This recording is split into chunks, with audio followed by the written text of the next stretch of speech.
club.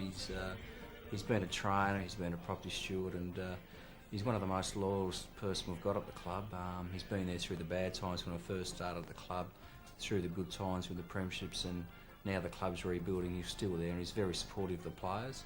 He's never jumped off the bandwagon. He's always been there through thick and thin. He's a real legend. Well, yes, it's a bit of a funny story, really. I was working down the highway down here, and a chap named Cecil Voss, who was a committee man in North Hobart.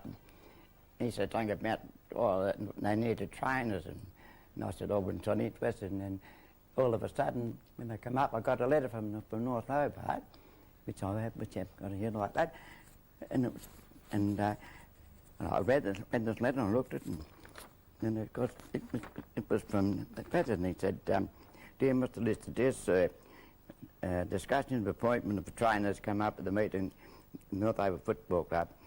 An executive committee requests you to attend and accept our position with the club and staff and start training tomorrow afternoon. Please accept this as official. Trusting this will join us. Yours sincerely, thank you, Honourable Secretary." Yeah, well, naturally, I mean, when first I walked in like that and met myself to George Miller, he was the president of the club. Oh, and he was a mighty big man. He just shook me in like that, welcomed the club like that, and you know, take it away to big, and I told him, boy, good, this is tough. Anyway, to go over there, we said, watch for a while. He said, he said, you're on the payroll. And that was the only words I got. So I thought, gee, that's a bloody good start. That's all that you see. Now, we wasn't allowed on the ground the first 2 weeks. And we had to do all the work from inside. Then after a couple of weeks, we was allowed on the ground and to do any injuries that was out there and that, which was quite good, quite interesting. When we first started, any injury like the muscles and cramp muscles and everything like that and corkies, was all hot towels, hot water, hot towels.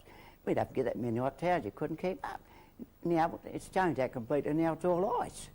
It's one thing of trying to out there that would come in now, we wouldn't know what to do, to be quite honest. If I'd been back at the trainer tomorrow, I'd have to go through all different schooling and God knows what. It's a grand old flag, it's a high-flying flag, it's the emblem for me and for you. It's the emblem of the team we love, the team of the red and the blue. You always get worried because you feel deeply if anyone gets hurt. The first thing, as soon as you see them get down your bed, first thing you don't grab them and turn them over, and you try and find out where they got hurt, because you might grab them on the leg and there's something else that's hurt, and then you try and find out near as possible. And then you've got, in that case of the stars, we just formed the armchair like that and carried him off that way, you see. I always remember one day, because I was situated by the Ride Street stand over, that was my position, and Desi Graham, he got knocked down, and I started to go out, and Desi's going like this, but not coming out, and all the people on the Ride Street stand there giving me hell because I wouldn't go out to Desi. And Desi was Fox, and he was lying there, like the next thing up, Desi, you know, like a bloody grey, and then was gone. And then I looked round the Ride Street stand and give him a big grin. Since I left off the train and just went to property steward. And that's looking after the boys' money and things like that, and wallets and purses, and the girlfriends if they got any, but they don't let me look after them. I reckon everyone that goes through North Hobart's are friends. They're like a family, and I used to call them me boys, and I still call them me boys. Always have done and always will do.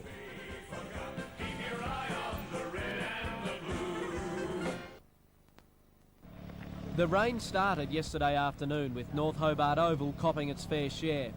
If not for the Super Sopper, the Demons would have been forced to train elsewhere. Ted Lidster, or Elmer Fudd as he's known, was there, but then he's always there. He was trainer when North Hobart was state champion in 1962, and he's been there ever since. Oh, we're the best in the world, and that's all there is to it. Tradition says that. We won more premierships, a lot of them put together, and that's just it. Ted is rapt with the performance of his boys this year and gives much of the credit to new coach Mark Yates.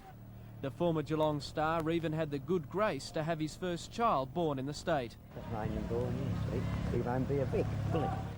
Demons full forward Byron Howard will be hoping for some drying weather tomorrow to give him every chance of a grand final swag. Stephen Rattray stunned Clarence with his performance in the ruck last week, and no doubt he'll be just as fired up on Saturday, regardless of the weather. So too, for that matter, will Ted Lidster. I think we'll win it easy. No, not both of them, I just think we'll win it easy. Why is that? Because I'm confident in the boys. We're starting, and the boys have trained hard, and they look forward to it for a long time, and that's it.